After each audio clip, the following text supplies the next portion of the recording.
Bismillahirrahmanirrahim. Alhamdulillah wassalatu wassalamu ala asyrafil anbiya wal mursalin nabiyina Muhammad wa ala alihi wa sahbihi ajma'in. Tuan-tuan dan puan-puan, kita sambung kuliah kita di dalam kitab 6 tiang utama dakwah salaf karangan Syekh Abdul Malik bin Ahmad Ramadhani. Seterusnya kita sebutkan berkenaan tentang tiang yang ketiga, ya. Asas yang ketiga. Ya, asas yang ketiga boleh kita lihat di muka surat 131, ya. 131 tiang yang ketiga, iaitu mengikuti Al-Quran dan Sunnah Rasulullah sallallahu alaihi wasallam sesuai dengan pemahaman salafus salih.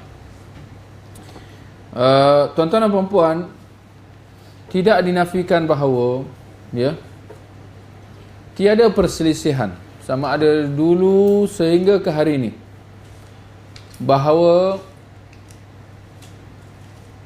dua sumber agama, ya, dua sumber agama yang disepakati oleh rata-rata umat Islam adalah Al-Quran dan Sunnah, ya.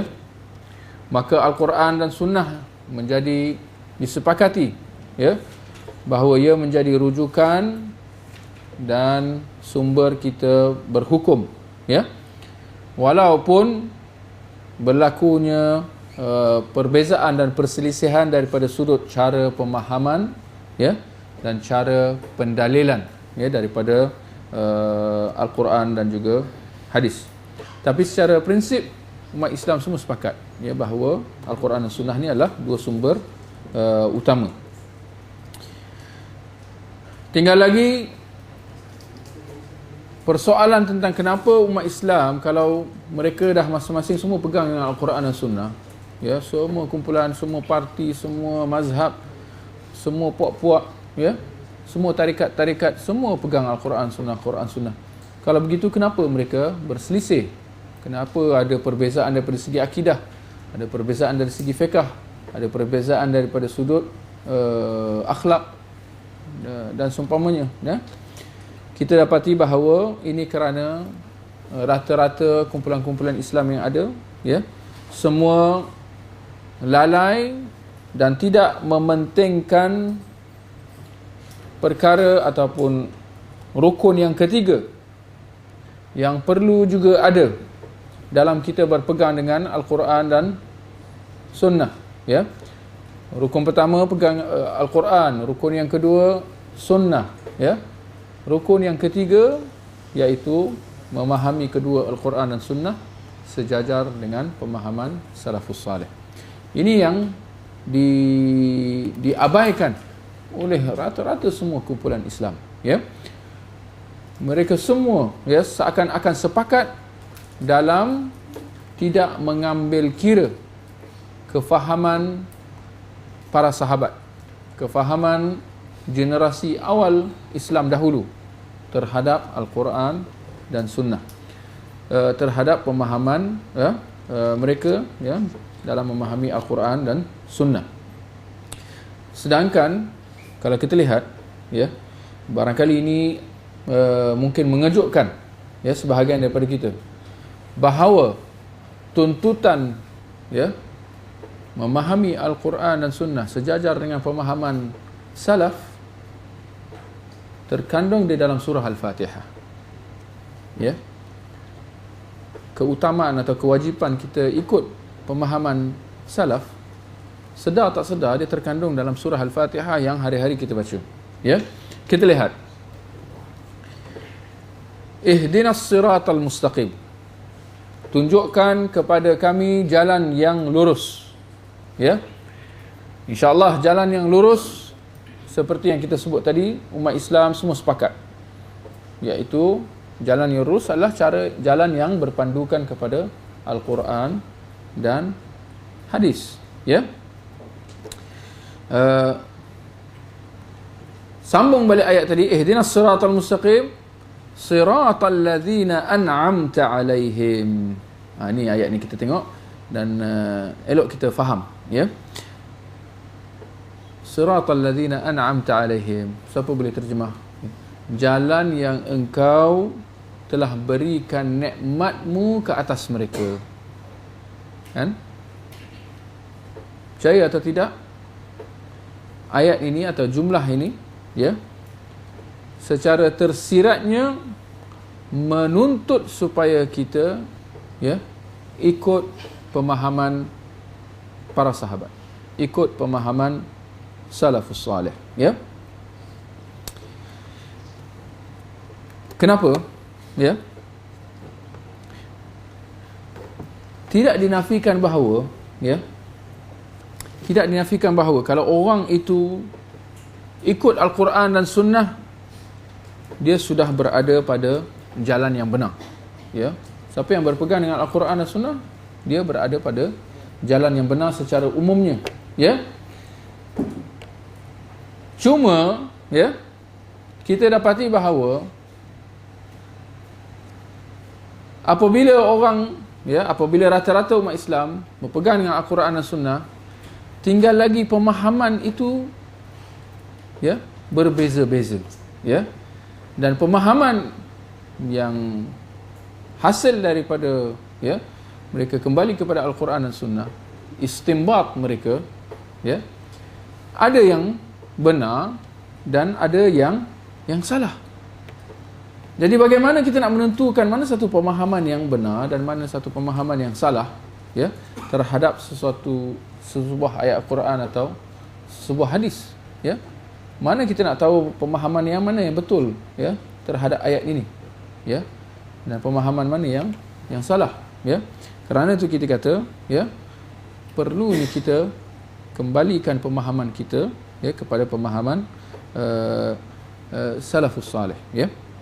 Siratal ladzina an'amta alaihim, ya, jalan yang engkau telah berikan nikmatmu, ya, ke atas mereka, ya. Imam Ibn Qayyim apabila menyebutkan tentang ayat ini, ya, mengatakan bahawa ada maksud tersirat di sebalik ayat ini yang sangat cantik, ya. Ini kerana orang yang diberikan nikmat ke atas mereka, seperti dalam surah Al-Fatihah tadi, siratal ladzina an'amta alaihim, jalan yang engkau berikan nikmatmu atas mereka. Orang yang diberikan nikmat atas mereka adalah orang yang berjaya menghimpunkan dua perkara, ya.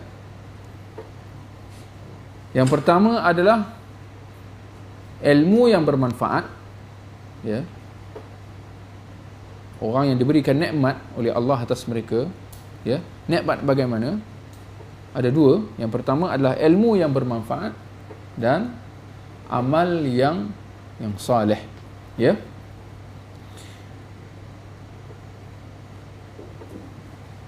Maka kata Imam Ibn Al-Qayyim, ya, maka orang yang mengetahui kebenaran, ya, dan mengikuti kebenaran itu adalah yang paling layak untuk berada di atas as-siratal mustaqim. Dalam surah Al-Fatihah tadi itu, ihdinas siratal mustaqim, tunjukkan kepada kami jalan yang lurus, siratal ladzina an'amta alaihim, iaitu jalan yang engkau berikan nikmatmu atas mereka, ya. Kita dah sebut tadi bahawa orang yang diberikan nikmat oleh Allah atas mereka adalah mereka yang berjaya menghimpunkan dua perkara, iaitu ilmu yang bermanfaat dan amal yang soleh, ya. Dan kita mendapati bahawa para sahabat adalah orang yang paling layak, ya, untuk memperoleh nikmat ini. Kenapa? Kerana mereka telah mendapat ilmu yang bermanfaat daripada Rasulullah, ya. Mereka sebagai murid Rasulullah, tentu sahaja mereka telah menerima ilmu yang paling bermanfaat kerana ia datang terus daripada Rasulullah, ya. Dan dalam masa yang sama mereka telah beramal dengan ilmu yang mereka peroleh daripada Rasulullah, ya. Buktinya adalah kerana Rasulullah sentiasa, ya, memerhatikan mereka dan sentiasa memberi tunjuk ajarnya, ya, kepada mereka, ya.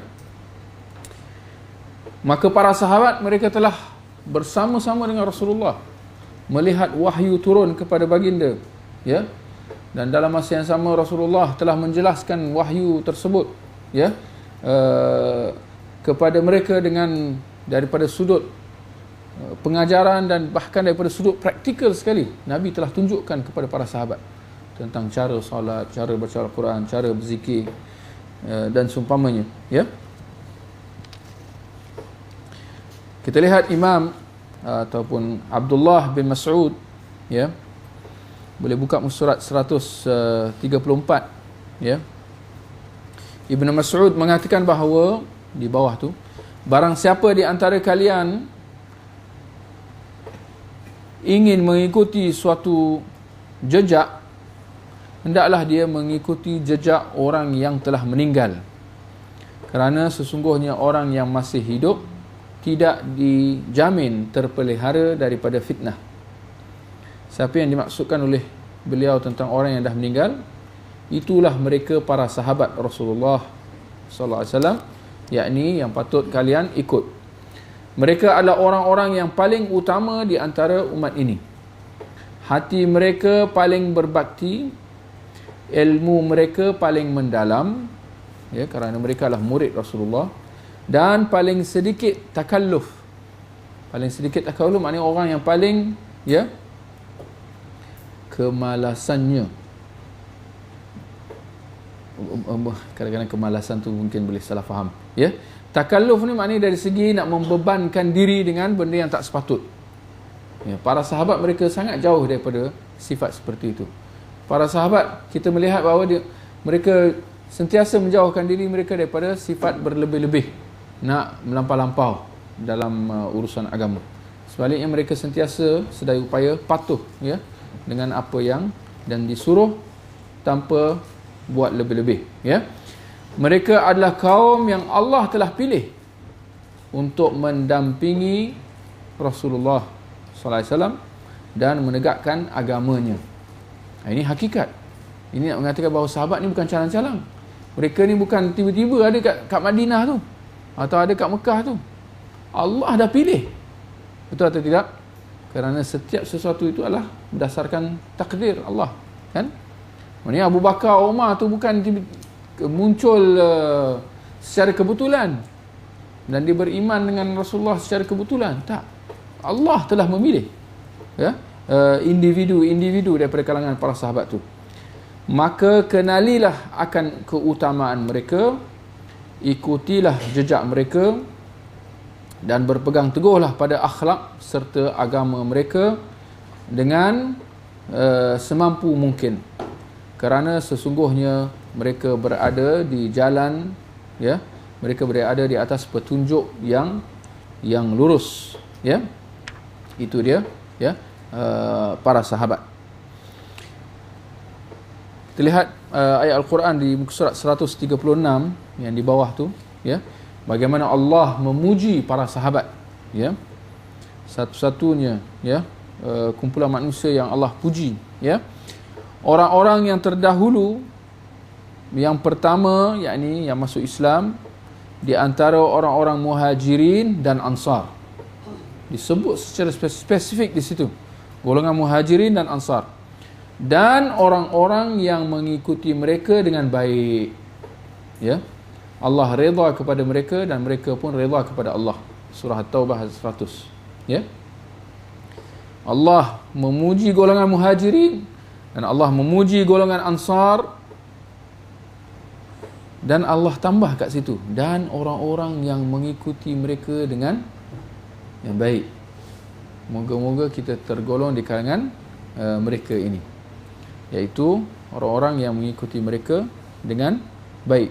Walladzina tabauhum biihsan, ya. Kita lihat dalam sebuah hadis riwayat Bukhari Muslim, Nabi menyebutkan tentang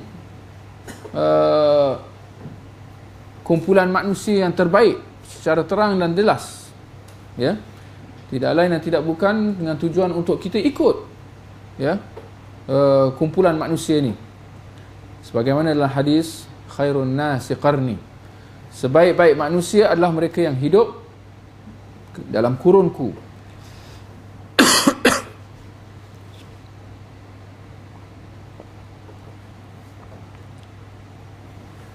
Pujian yang cukup jelas, ya, pujian yang cukup hebat. Nabi kata sebaik-baik manusia adalah mereka yang hidup dalam kurunku, yakni para sahabat.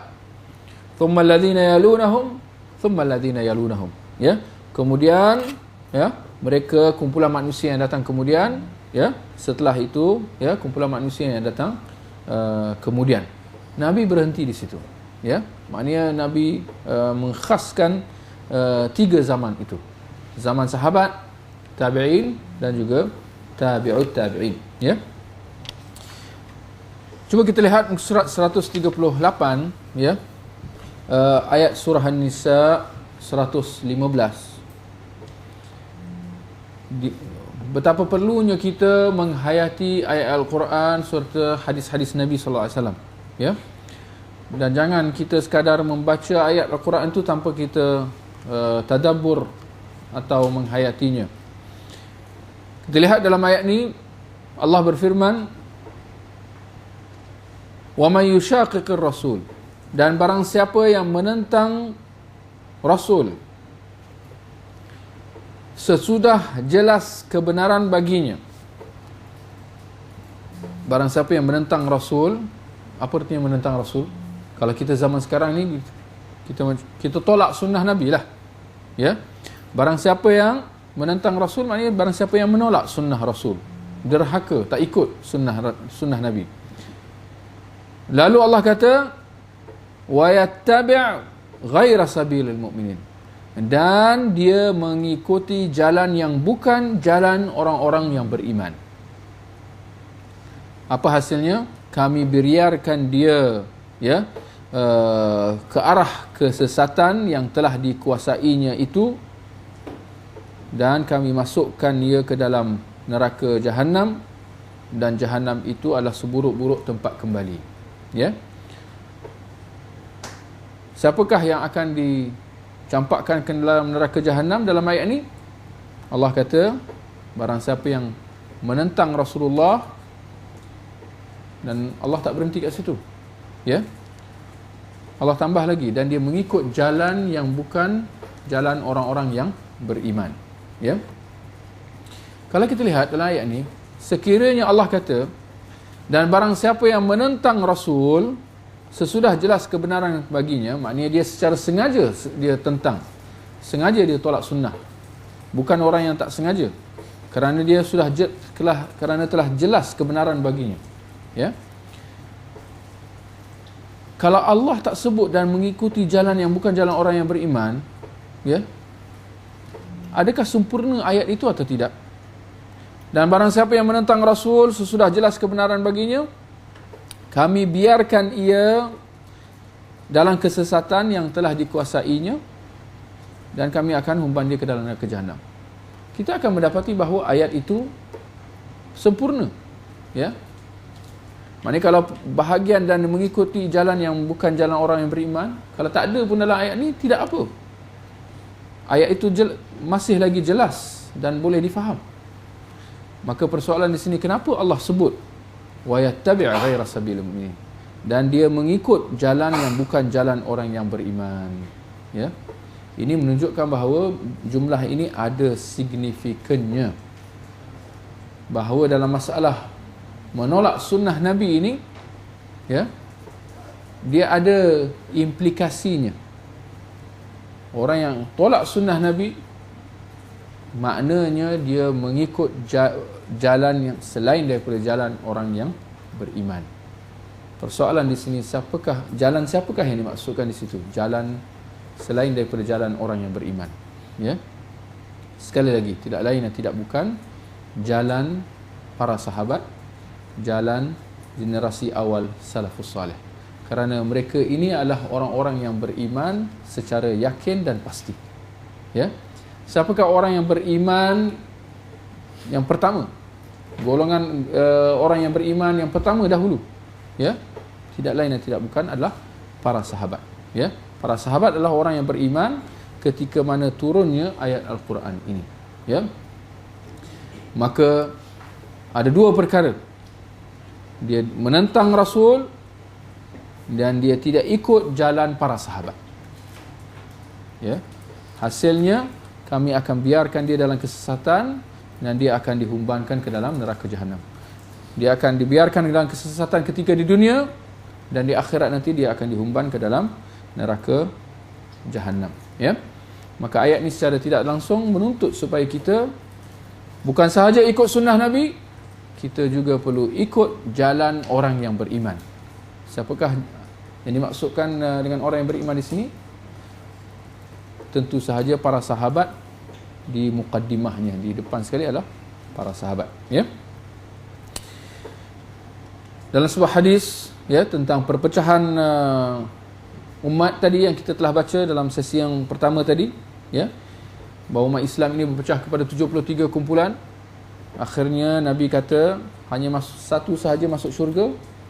Siapakah mereka? Nabi mengatakan al-jamaah. Ya, al-jamaah maknanya kumpulan manusia. Al-jamaah maknanya satu jemaah lah, satu jemaah. Siapakah jemaah itu? Dalam satu riwayat secara terang mengatakan ma ana alaihi wa ashabi. Ya, iaitu mereka yang berada pada jalanku dan jalan para sahabat. Ya. Sekali lagi, Nabi tidak cukup dengan mengatakan bahawa mereka yang berada pada jalanku, maknanya sunnahku. Nabi tambah dan para sahabat dan jalan para sahabat, menunjukkan signifikannya para sahabat. Ya, menunjukkan pentingnya kita ikut para sahabat, pentingnya kita tengok keadaan para sahabat, bagaimana para sahabat beribadah, bagaimana para sahabat beragama. Ya, juga di antara hadis-hadis yang berkaitan, ya, dalam hadis yang sahih daripada Abu Daud, ya, sahabat Al-Irbad bin Sariyah, dia mengatakan bahawa Rasulullah sallallahu alaihi wasallam telah memberikan satu peringatan yang cukup berkesan, ya, kepada kami, sehingga kan mata kami berlinangan dan hati kami merasa gentar. Maka seorang sahabat mengatakan, wahai Rasulullah, berikanlah wasiatmu kepada kami. Ya, kita lihat wasiat ni sebenarnya relevan dia sampai ke hari ini. Bahkan kita di Malaysia pada hari ini pun sepatutnya wasiat Nabi ini kita jadikan sebagai peringatan buat kita. Kita dengar wasiat ni. Nabi kata, usikum bitaqwallah. Aku berwasiat kepada kamu supaya kamu bertakwa kepada Allah. Ini wasiat yang paling penting, bertakwa kepada Allah. Was-sam'i wat-ta'ah, dengar dan patuh, ya, kepada pemerintah. Wa in kana 'abdan habasyian, walaupun dia seorang hamba Habsyi. Lalu Nabi kata, fa innahu man ya'ish minkum fasayara ikhtilafan katsira. Sungguhnya barang siapa yang hidup panjang, umurnya panjang daripada kalangan kamu, dia akan melihat perselisihan yang banyak, perpecahan yang banyak. Ya. Maka Nabi mengatakan, Nabi memberikan petunjuknya, pesanan dia dengan dikata, fa'alaikum bisunnati wa sunnatul khulafa'ir rasyidin. Maka hendaklah kamu berpegang dengan sunnahku dan sunnah para khalifah ar-rasyidin, para khulafa' rasyidin. Ya. Tamassaku biha wa 'addu 'alaiha bin nawajis. Hendaklah kamu berpegang dengannya, bahkan gigit sunnahku dan sunnah para khalifah tu dengan gigi geraham kamu. Lalu Nabi memberi peringatan, wa iyyakum wa muhdatsatil umur, dan hendaklah kamu berhati-hati daripada benda-benda yang baru, benda-benda tokok tambah ni, ya. Fa inna kulla muhdatsatin bid'ah. Sekali lagi, ya, Nabi beri peringatan. Kerana sesungguhnya setiap benda yang bid'ah tu adalah kerana setiap benda yang baru itu adalah bid'ah. Wa kullu bid'atin dalalah. Dan setiap benda yang bid'ah, dan setiap bid'ah adalah kesesatan, ya. Kita lihat ternyata Nabi dalam wasiat dia ni mengingatkan kita bahawa akan adanya perselisihan, akan wujudnya berbagai-bagai aliran pemikiran dan pemahaman, akan wujudnya perpecahan di kalangan umat Islam. Seakan-akan Nabi dah tahu. Ini tidak lain dan tidak bukan kerana Nabi mendapat wahyu, ya. Maka Nabi berikan nasihatnya kepada kita untuk apabila ada perbalahan ni, apa yang kita kena buat? Nabi ingatkan supaya kita kembali kepada sunnah baginda. Dan sekali lagi Nabi tak berhenti kat situ. Nabi kata apa? Sunnahku dan sunnah para khalifah. Ya. Dalam hadis sebelum tadi tentang perpecahan umat tadi, ya. Nabi mengatakan semua masuk neraka kecuali satu. Mereka adalah golongan yang berada pada jalanku dan jalan para sahabat. Sekali lagi Nabi sentiasa sebut para sahabat. Khulafa ar-Rasyidin jelas mereka adalah daripada kalangan para sahabat, ya. Dan di samping itu Nabi ingatkan supaya kita menjauhi hal-hal tokok tambah. Benda-benda yang baru ni, benda-benda yang pelik-pelik ni, yang bukan daripada agama ni, tinggalkan. Kan? Tak kira dalam apa juga, ya. Benda-benda baru ni kita kena jauhkan diri kita daripadanya, ya.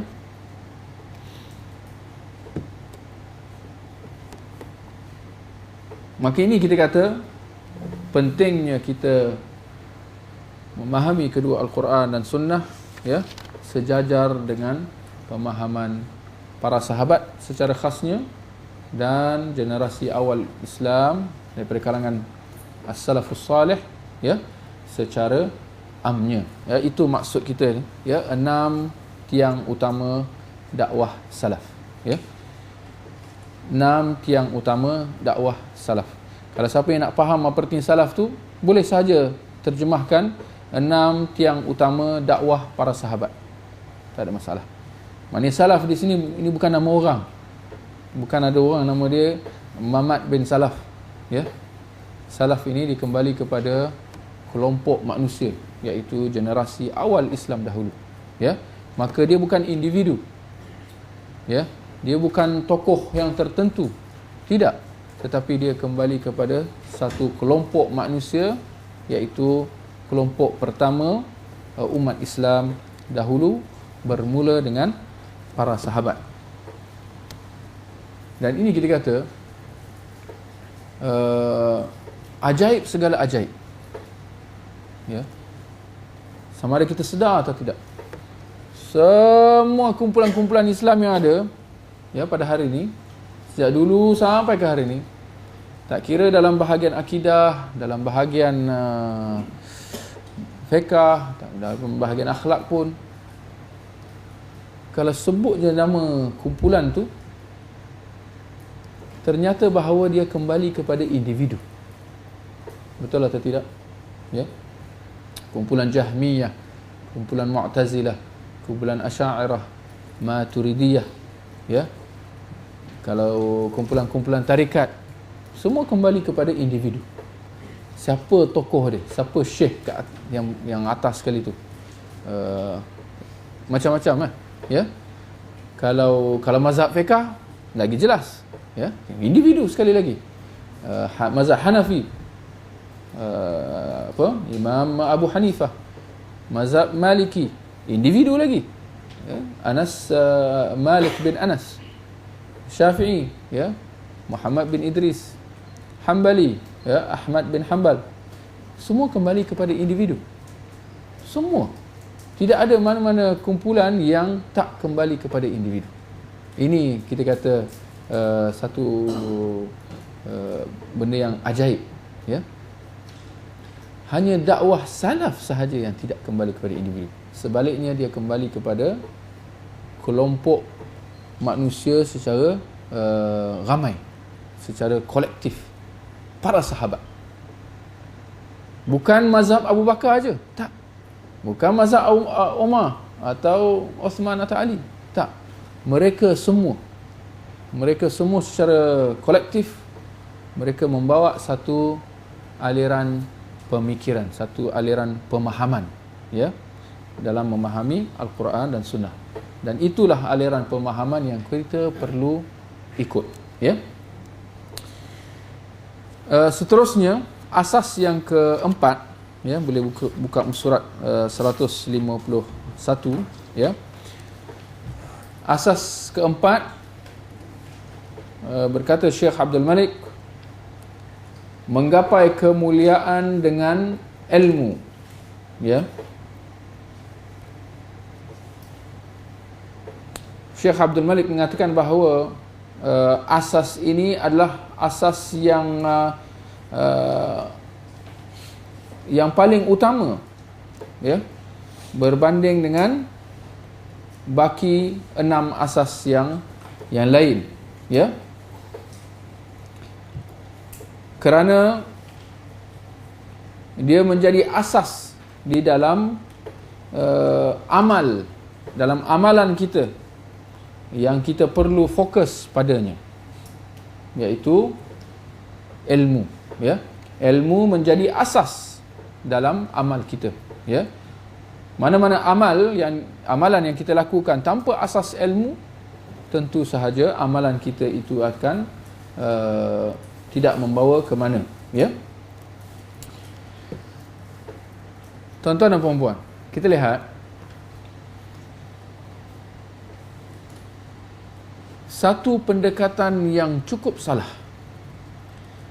yang dilakukan oleh rata-rata masyarakat Islam. Dikala mereka melihat musuh-musuh Islam, ya, orang-orang kafir, orang-orang barat, ini kita cerita pasal hari ini, apabila mereka melihat musuh mereka sudah mencapai kekuatan dan kemajuan, ya, dan mereka memusuhi Islam, kita maklum akan hal ini.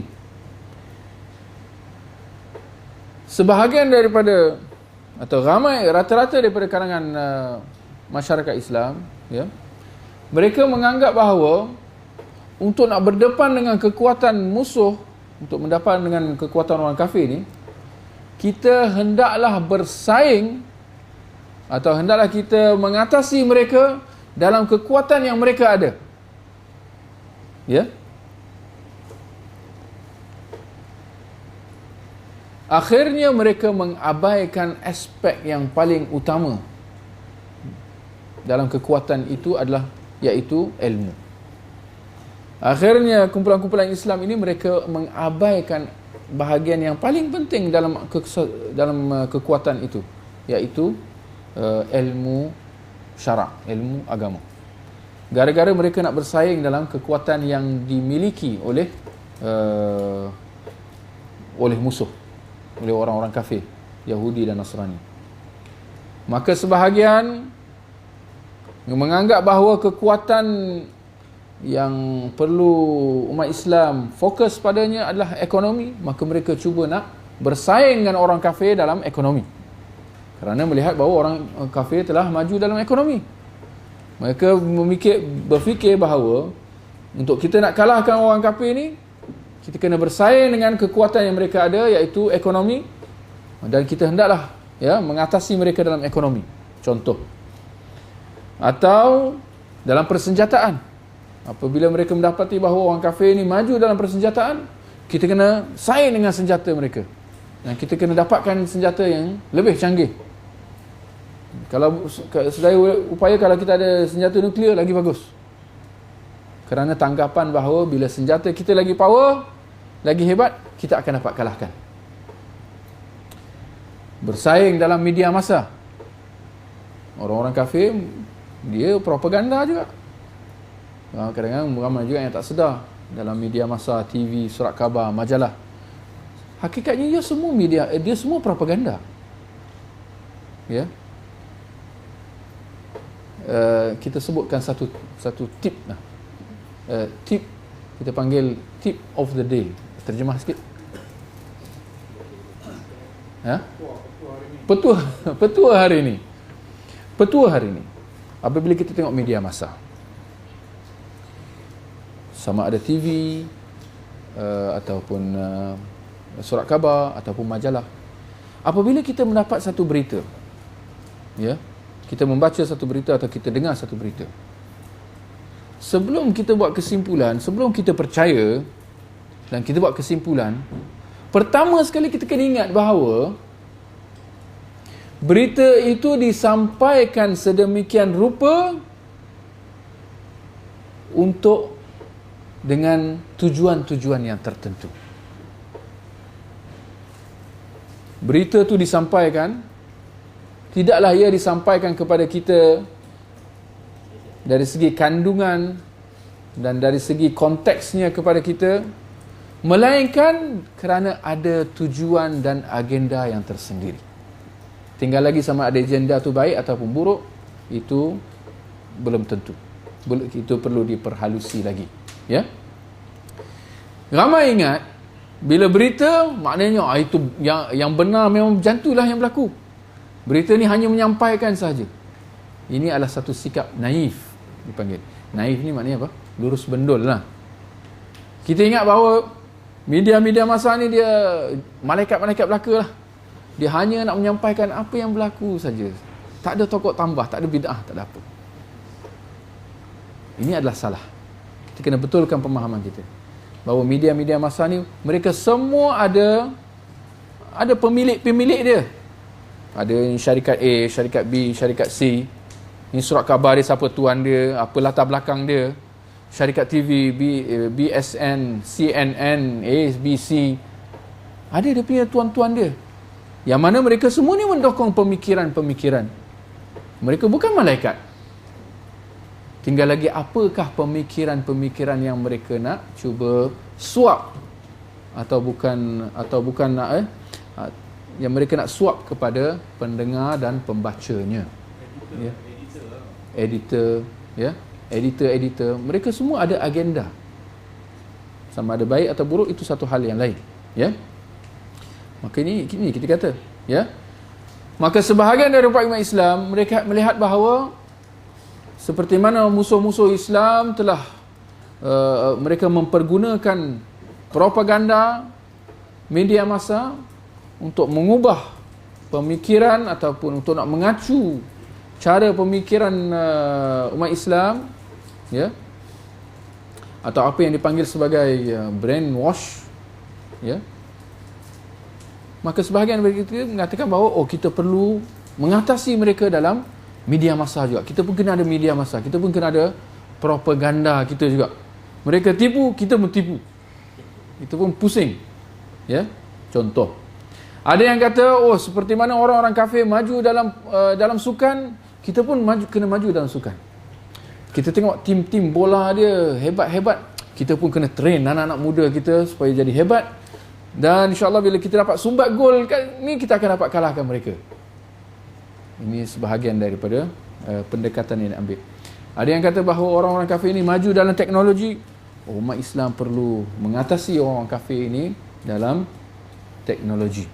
Ada yang kata orang kafir ini sudah maju dalam bidang hiburan. Kita pun kena maju dalam bidang hiburan. Maka kerana tu kita tengok ada banyak-banyak program-program hiburan ni. Kerana terikut-ikut, terbawa-bawa dengan pendekatan orang kafir, ya. Perfilman, ya, nyanyian, ini semua gara-gara nak bersaing dengan orang kafir. Dia tengok orang kafir ni dah hebat, maka dia merasa bahawa kita ni orang Islam ni tak boleh, kita dah ada penyanyi orang kafir, kita orang Islam pun kena ada penyanyi juga supaya kita dapat bersaing, ya. Orang kafir ada nyanyi-nyanyi, kita ada nasyid, ya. Dia orang pakai muzik-muzik macam-macam, kita pakai kompang. Kita bersaing dengan mereka, ya. Dan hakikatnya, ya, hakikatnya sejauh mana pun kita dapat mencantikkan pengurusan pengurusan dan pentadbiran kita, dan kita dapat memajukan aspek-aspek duniawi yang kita telah sebutkan tadi. Yang tadi ekonomi, senjata, media, teknologi, ini semua aspek-aspek dunia. Kalau sejauh mana pun kita dapat memajukannya, ya, tetapi hakikatnya kita tidak akan dapat mencapai kemuliaan dan kemenangan, ya, selagi mana kita tidak mengasaskan, ya, kekuatan kita berdasarkan ilmu. Berdasarkan ilmu. Di samping kita juga tidak akan dapat menggapai kemuliaan dan kemenangan jika sekiranya kita tidak meletakkan ahli ilmu pada tempatnya. Kerana ahli ilmu, iaitu para ulama, adalah sumber kita memperoleh ilmu. Betul atau tidak? Maka ini satu realiti. Percaya atau tidak, ini musuh. Bagaimana mereka bermuslihat. Mereka memahami hakikatnya. Kadang-kadang orang kafir, Yahudi, Nasrani, mereka lebih faham Islam daripada kita orang Islam. Ini betul, ini realiti. Saya boleh bagi beberapa contoh. Jangan terkejut bahawa orang-orang musuh-musuh Islam, kafir barat, Yahudi, Nasrani, kadang-kadang mereka lebih faham daripada orang Islam tentang dakwah Islam yang benar, iaitu dakwah sunnah, dakwah salaf. Dan mereka faham tentang sumber kekuatan umat Islam adalah ilmu. Dan sumber ilmu umat Islam adalah para ulama. Siapa kita kalau tak ada para ulama? Betul? Ada kita nak, dari segi praktikal. Boleh kita buka Al-Quran, buka hadis dan cuba nak memahami sejajar dengan pemahaman para salafus salih. Kaedah tu dah betul lah. Tapi dari segi praktikal bagaimana? Tak mungkin dapat dicapai tanpa para ulama. Maka kita dapati bahawa di sini peranan musuh. Mereka sedaya upaya cuba menutup atau cuba menyembunyikan ulama-ulama yang benar. Betul? Kadang-kadang kita boleh tanyalah mana-mana. Siapakah ulama-ulama Islam? Ramai kadang-kadang terpinga-pinga. Akhirnya kadang-kadang disebut tokoh-tokoh politik. Ini orang politik, dia bukan ulama. Kita nak ulama dengan erti kata yang sebenar. Pernah kita dengar Syekh Abdul Aziz bin Baz dalam berita CNN?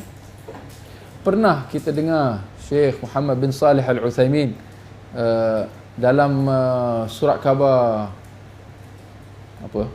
The Guardian ke apa ke, surat khabar yang hebat-hebat ni lah, orang kafir punya ni, ya? Pernah kita dengar wawancara yang diadakan oleh CNN dengan ulama Syekh Muhammad bin Nasiruddin Al-Albani? Mati kita nak tengok. Sebab dia orang tahu bahawa ini adalah ulama-ulama yang benar. Maka mereka sedaya upaya memainkan peranan media massa tu, propaganda, supaya jangan disebut walaupun nama. Jauh sekali nak sebut satu artikel, nak bawa satu wawancara, nak bawa satu program live dengan Syekh Al-Albani hafizahullah. Jangan mimpi. Tapi kita pula masyarakat, kita dah dimainkan dengan persepsi bahawa kalau dia tak masuk TV, dia tak boleh pakai. Kita punya kayu ukuran kita dah tunggang terbalik. Tapi kalau CNN buat interview dengan dia, ini ulama ni, ini ulama hebat ni, CNN dah interview. Subhanallah. Pening segala pening. Nampak? Kita mendapati bahawa, minta maaf saya sekadar sebutkan, media-media massa, Al Jazeera contoh. Siapakah ulama yang diangkat? Dijulang setinggi-tinggi. Yang mana akhirnya masyarakat kita pun terkesan. Ini ulama. Ulama seantara sedunia. Dr. Yusuf Al-Qardawi dijulang habis-habis. Sedangkan apa hadir benar seorang ulama yang dengan erti kata yang sebenar? InsyaAllah kalau kita dah faham dakwah salaf, Dia masalah kalau kita dakwah yang benar, orang tak tahu. Kita masih terpalit dengan ikhwan muslimin, kita terpalit dengan sufi, kita terpalit dengan yahanana, kita terpalit dengan tarikat. Memang matilah nak faham mana satu ulama, betul? Kerana setiap aliran tarikat tu ada ulama dia. Tapi insya-Allah apabila kita dah faham dakwah salaf, akan mudah kita memahami ulama-ulamanya. Maka apakah Dr. Yusuf Al-Qaradawi seorang ulama salaf? Jangan terkejut Syekh Dr. Yusuf Al-Qaradawi, dakwah salaf itu apa pun dia keliru. Dia pun keliru tentang apakah itu dakwah salaf. Ya, antara contohnya adalah dalam masalah asma' wa sifat. Dr. Yusuf Al-Qaradawi mengatakan bahawa dakwah salaf adalah tafwid. Apa artinya tafwid? Mengatakan bahawa nama-nama dan sifat-sifat Allah itu tidak diketahui apa maknanya. Ini adalah dakwah salaf. Ini adalah pegangan salaf. Adapun ahli kalam, mereka takwil. Adapun golongan salaf, mereka tafwid. Salaf tidak tafwid nama-nama dan sifat-sifat Allah. Tafwid maknanya mengatakan bahawa nama-nama dan sifat-sifat Allah itu tidak ada makna yang kita faham. Maka kita serahkan makna dan maksudnya kepada Allah. Allah lebih tahu. Itu bukan dakwah salaf. Itu bukan pegangan salaf. Salaf mengatakan bahawa nama-nama dan sifat-sifat Allah tu ada maksudnya yang jelas. Kerana nama-nama dan sifat-sifat Allah itu semua dalam bahasa Arab yang difahami maksudnya. Tinggal lagi hakikat sebenar sifat-sifat Allah itu, ya benar, kita kata itu hanya Allah sahaja yang mengetahui. Tapi dari segi lafaz itu maklum. Kalau wajah Allah, wajah itu maklum. Wajah bukan kaki. Wajah adalah wajah. Istiwa, Allah istawa atas arash. Kita kata Allah meninggi dan tetap di atas arash. Itu maksud istiwa. Maknanya nak kata bahawa lafaz-lafaz itu difahami maksudnya. Tinggal lagi hakikat bagaimana Allah istiwa, bagaimana wajah Allah, bagaimana tangan Allah, realiti hakikatnya kita kata itu kita tak tahu. Itu pegangan salaf. Bukan tafwid seperti yang didakwa oleh Dr. Yusuf Al-Qaradawi. Maka itu dia, ya. Allah berfirman dalam surah Al-Mujadalah ayat 11, ya. Yarfa'illahu alladhina amanu minkum walladhina utul ilma darajat. Sungguh Allah mengangkat darjat mereka yang beriman daripada kalangan kamu dan mereka yang menuntut ilmu, ya. Orang mereka yang menuntut ilmu, orang yang menuntut ilmu akan diangkat darjat mereka. Maka apabila umat Islam itu, ya, menuntut ilmu dan mendalami, ya, ilmu-ilmu Al-Quran dan juga sunnah sejajar dengan pemahaman salafus salih, ketika itulah, ya, mereka akan diangkat kedudukan mereka oleh Allah dengan diberikan kemuliaan dan kekuatan serta kemenangan, ya. Umar Al-Khattab dia mengatakan bahawa innallaha yarfa'u bihadzal kitab aqwaman wa yadh'u bihi akharin. Allah akan mengangkat darjat sesebuah kaum dengan Al-Quran, dan dalam masa yang sama Allah akan turunkan darjat sebuah kaum yang lain. Maka Al-Quran, seperti mana tentu sahaja dengan sunnah Nabi, sama ada ia akan mengangkat darjat kita atau darjat kita akan diturunkan dengan Al-Quran itu juga. Tentu sahaja apabila kita ikut panduan Al-Quran dan Sunnah sejajar dengan pemahaman salaf, kedudukan kita akan diangkat. Tetapi kalau kita ketepikan Al-Quran dan Sunnah dan juga pemahaman salaf, Allah akan timpakan kehinaan, ya, ke atas kita, ya. Maka akhirnya ini yang dapat kita simpulkan bahawa kekuatan dan kejayaan kita di dunia dan akhirat kembali kepada ilmu, ya, kembali kepada ilmu yang bermanfaat. kita tidak akan memperoleh ilmu, kita tidak akan memperoleh kejayaan tanpa ilmu. Sama ada di dunia dan akhirat, ya, semuanya kembali kepada ilmu, ya. Maka orang yang membayangkan, ya, orang yang membayangkan bangkitnya sebuah negara Islam semata-mata atas semangat dan emosi, ya, dan pemikiran-pemikiran yang tidak tentu hujung pangkalnya, lalu mereka kata ini pemikiran-pemikiran Islam, ya.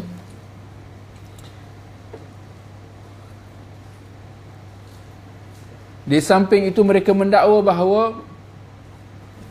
kita tegakkan dulu negara Islam atas semangat dan emosi mereka. Lalu mereka kata peringkat pendidikan itu datang kemudian. Kita tegakkan negara dulu. Kita menang dalam pilihan raya dulu. Kita kalahkan kerajaan yang zalim dulu. Kita kumpulkan seramai-ramai mungkin pengikut. Kita menang dalam pilihan raya. Kita asaskan sebuah negara Islam. Untuk kita tegakkan hudud ke apa ke? Pendidikan dan tarbiyah datang kemudian. Mereka telah menterbalikkan neraca timbangan tu, ya. Mereka adalah ibarat orang yang cuba, atau orang yang berada di tengah padang pasir, yang melihat, yang menganggap bahawa kat padang pasir tu, bila kat ujung tu nampak macam ada air, ya, air atau fata morgana yang disangka air, ya. Ini orang yang semangat ni, semangat Islam tinggi, tetapi tanpa ilmu, kejahilan je, tin kosong lebih, tapi ilmu tak ada. Syekh Albani dah bagi menyebutkan tentang satu permisalan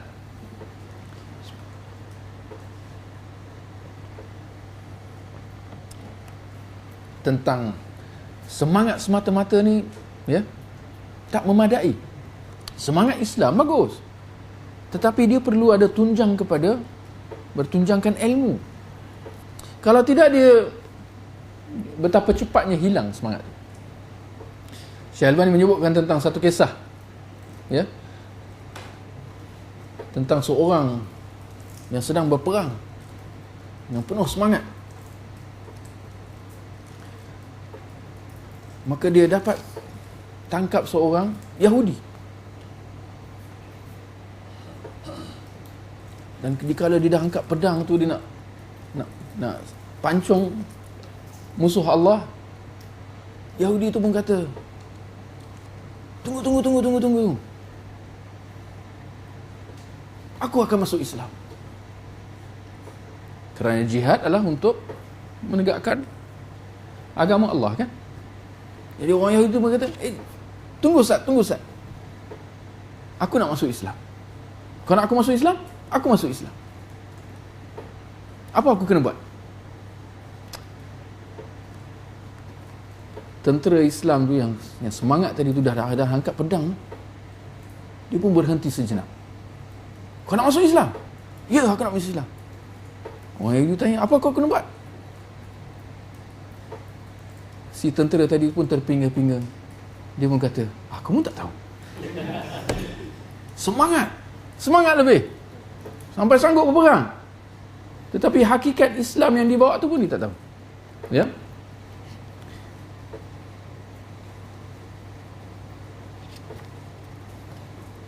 Baik, kita ada sampai masuk jam berapa?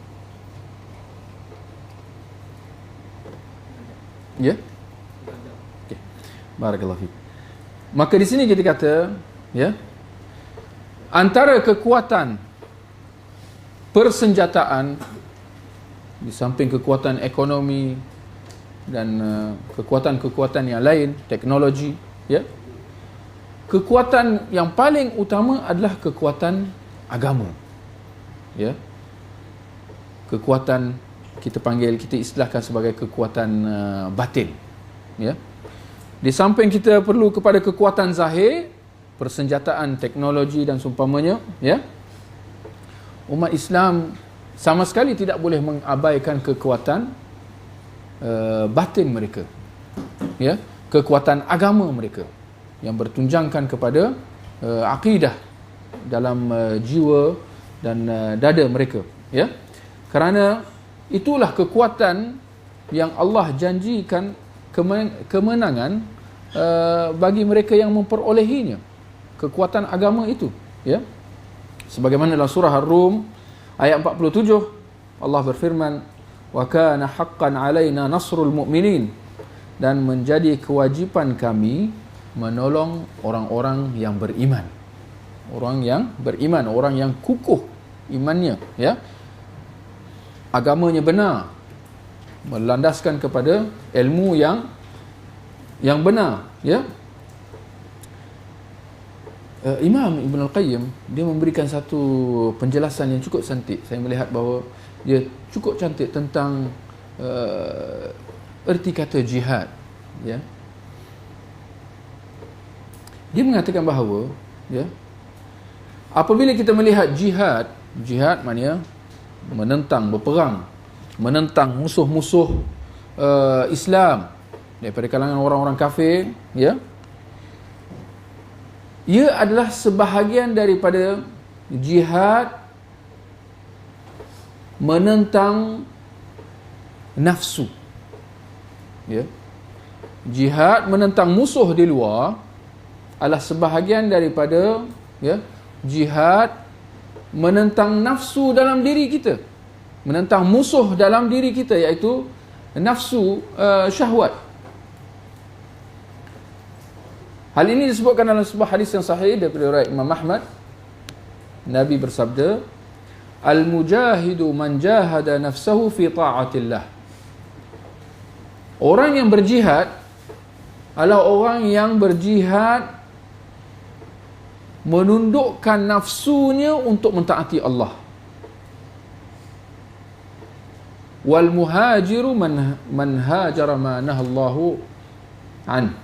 Dan orang yang berhijrah adalah orang yang meninggalkan apa yang dilarang oleh Allah Subhanahu Wa Taala. Maka kalau kita lihat antara jihad menentang musuh di luar dengan jihad menentang nafsu di dalam, mana yang datang dahulu? Ya, mana yang perlu diutamakan? Mana yang perlu dilakukan terlebih dahulu? Kita mendapati bahawa jihad menundukkan nafsu ini yang perlu dilakukan terlebih dahulu, ya.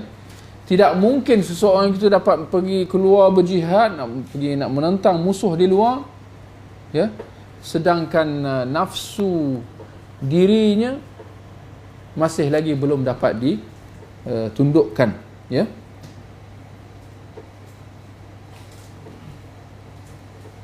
Kita sedia maklum bahawa nafsu dia ammaratun bisu, dia sentiasa mengajak kepada kejahatan. Innan nafsa la ammaratun bisu, Allah sebut dalam Al-Quran.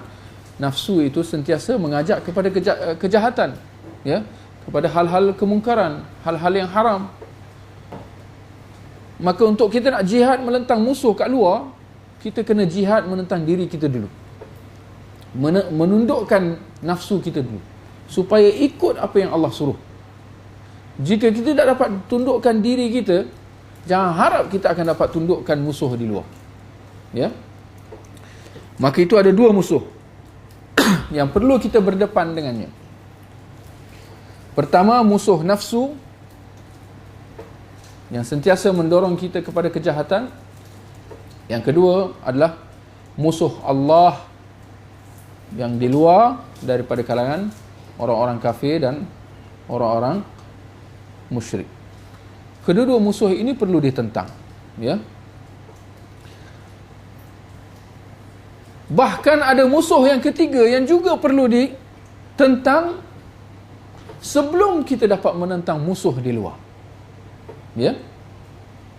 Siapa yang tahu musuh yang ketiga? Syaitan. Ya? Syaitan, bahkan kalau kita lihat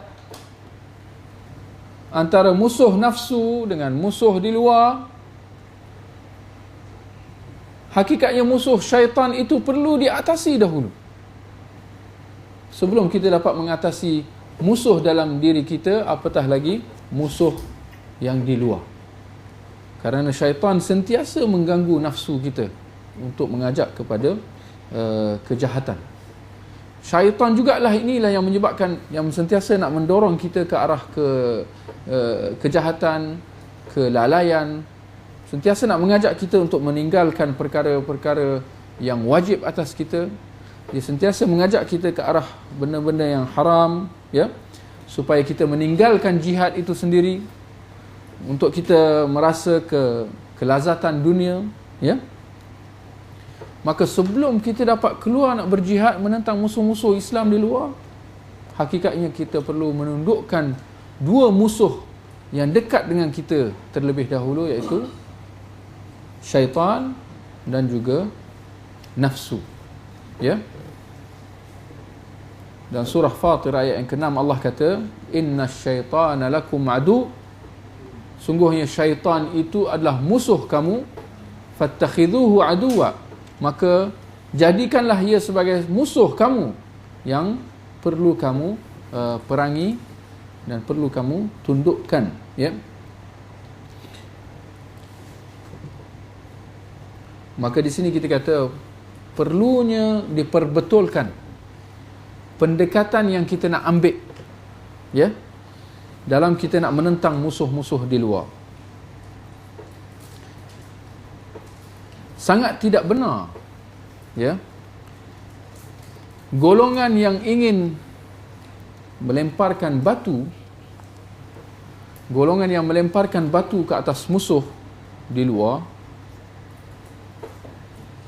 sedangkan pada masa yang sama rumah mereka dibina daripada kaca. Boleh faham perumpamaan ni? Ya. Dia nak cuba memerangi musuh kat luar dengan baling batu, tetapi dalam masa yang sama rumah dia yang dia berada dalamnya terbina daripada kaca. Maknanya betapa cepatnya musuh akan dapat kalahkan dia balik. Kenapa? Kerana binaan dia sendiri tidak kukuh lagi. Musuh kat dalam rumah tu sendiri belum lagi diatasi. Musuh nafsu dan musuh syaitan. Maka kerana itu jangan kita terkejut. Sering kali kita dengar ada suara-suara yang mengajak umat Islam untuk kita boykot barangan produk orang kafir. Baru kita banyak dengar kan, nak boykot McDonald lah, nak boykot apa lagi, Starbucks, apa lagi, Pizza Hut ke apa ke, kan? Apa jadi dengan gerakan-gerakan boykot tu? Dah tak dengar apa lagi. Tak tahan lapar. Nafsu makan mengatasi segala-gala. Kan? Ini kita. Kerana mereka belum lagi dapat berjaya nak menundukkan musuh nafsu dan juga musuh syaitan. Mereka belum lagi ada asas. Mereka belum lagi buat persediaan untuk nak berdepan dengan musuh. Sebaliknya hanya semangat. Ibarat tin kosong. Boykot sampai buat demonstrasi lah, buat apalah. Semangat je lebih. Dan orang yang membuat perkara-perkara ni tanpa ada persediaan, maka memang kita boleh jangka betapa cepatnya, ya, mereka bertemu dengan kegagalan, ya. Maka hakikatnya tidaklah musuh dapat menguasai kita, dapat masuk ke dalam rumah kita, dapat menghancurkan rumah kita, melainkan kerana rumah kita tidak dibina dengan asas yang kukuh.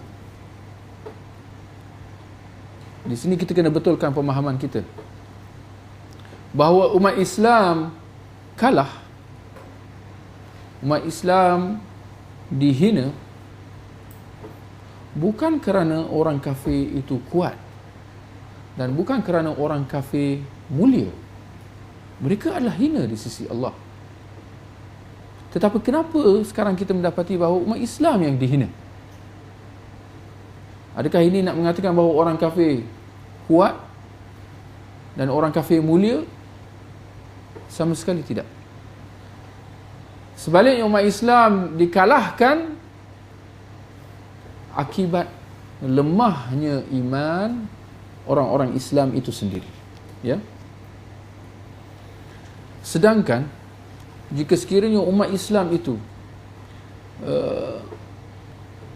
mengambil segala sebab musabab seperti mana yang sepatutnya untuk mereka berdepan dengan musuh, ya, percaya atau tidak, Allah akan bantu mereka walaupun kekuatan mereka tak seberapa berbanding dengan kekuatan musuh, walaupun mereka masih lagi lemah serba-serbi berbanding dengan musuh.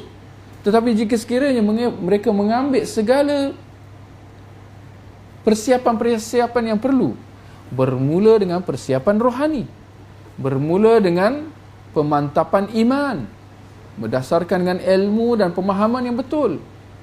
Jika mereka mengambil persediaan-persediaan ini, ya, di samping tidak mengabaikan persediaan zahir, jika mereka lakukan ini, Allah akan memberi kemenangan atas mereka walaupun kekuatan zahir mereka tidaklah seberapa. Contoh-contoh cukup banyak di depan kita. Lihat sahaja dalam peperangan Badar. Bagaimana umat Islam dalam keadaan serba-serbi tak lengkap, serba-serbi lemah. Tetapi kerana mereka mempunyai asas iman yang kuat, persediaan dari segi batin, dari segi rohani mantap, menyebabkan Allah membantu mereka. Betul? Kita lihat sebaliknya dalam peperangan Hunain selepas pembukaan kota Mekah, ya. Dikala tentera Islam cukup ramai, bahkan lebih daripada 10,000. Cukup ramai. Ada yang kata sampai 100,000.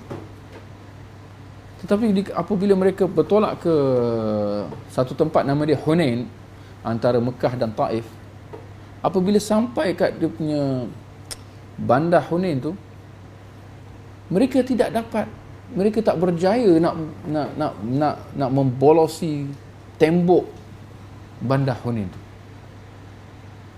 Sedangkan mereka mempunyai kekuatan zahir. Tetapi akibat ada masalah dalam batin mereka, apabila mereka merasa hebat dengan kekuatan zahir, mereka lupa aspek rohani. Wa yauma hunainin id a'jabakum kathratukum. Dan pada hari Hunain, peperangan Hunain, apabila kamu rasa hebat dengan bilangan kamu yang ramai, sehingga kamu lupa bahawa kemenangan itu bukan kerana kamu ramai atau tidak, tetapi kemenangan itu apabila kamu berharap minta daripada Allah. Mereka lupa bahagian itu, menyebabkan mereka pada mulanya bertemu dengan kegagalan. Bila serang tak dapat tembus, ramai yang mati. Hanya apabila mereka memperbetulkan niat mereka, mereka kembali kepada Allah, mengharapkan kemenangan daripada Allah, bergantung dengan Allah, baru Allah beri kemenangan dalam peperangan Hunain tersebut. Ya. Ya. Ayat Quran. Wa yauma hunainin idza ajabakum kathratukum. Ya.